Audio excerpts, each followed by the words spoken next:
Hi guys! Magandang gabi po sa ating lahat. Gabi na po guys. Gabi na po. Magandang Tuesday afternoon here in Bulacan. Wala pa akong ginawa sa araw na ito. Di manood ng TV, matulog at mahiga. At ngayon po ay inom tayo ng Milo guys.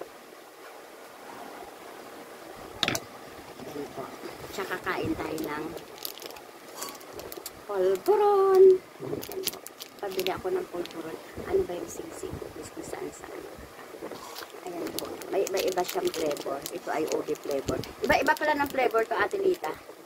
May ubi, may ano. Ayan po. Tikman natin si ubi flavor guys.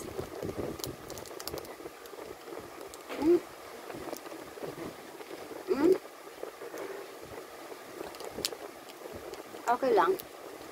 Dahil mas gusto ko itong ano. Itong white. Itong isa, hindi ko alam pa ng flavor. So, ayun o. Ayan.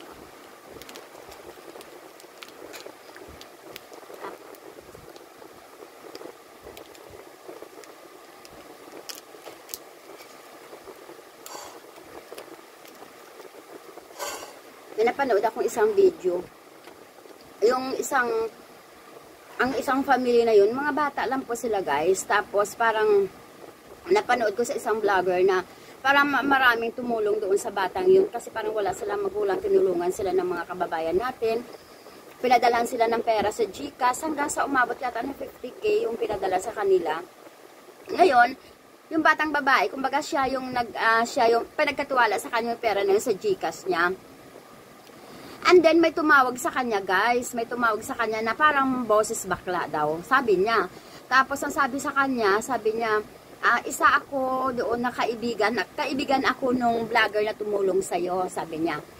Willing akong tumulong sa'yo, nak. Papadalhan kita ng 10K, sabi niya ng ganon. Itong bata naman, syempre, high school siya, guys, Parang tuwang-tuwa yung bata kasi nga papagawa nila ng bahay dahil ang bahay nila sira-sira tsaka pambili din nila siguro ng pagkain, gamit or ano-ano pa.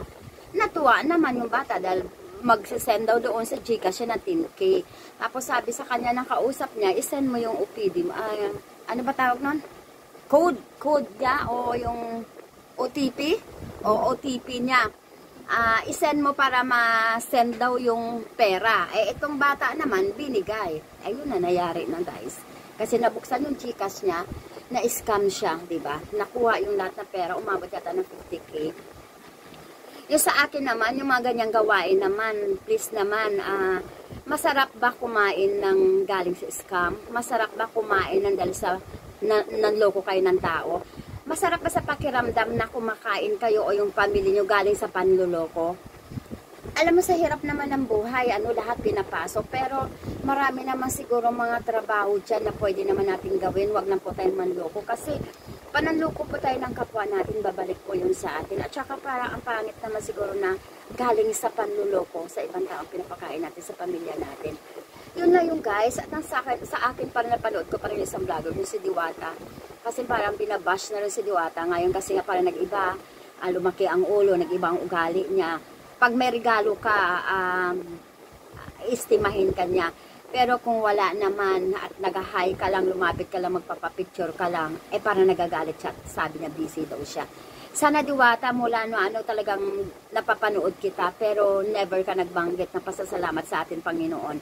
Sana lahat na yan ay lahat man tinatamasa mo ngayon, huwag sana darating yung oras na magda-down ka uli. Ipasalamat mo sa Diyos ko anong mayroon ka, pero hindi kita naringgan na ganon. Say thank you to the God sana sa lahat-lahat ng bagay. Dahil kung wala ang Diyos at wala mga taong nagmamahal at tumangkilik sa'yo, wala ka Diwata. Sana baguhin mo ugali mo. Thank you guys!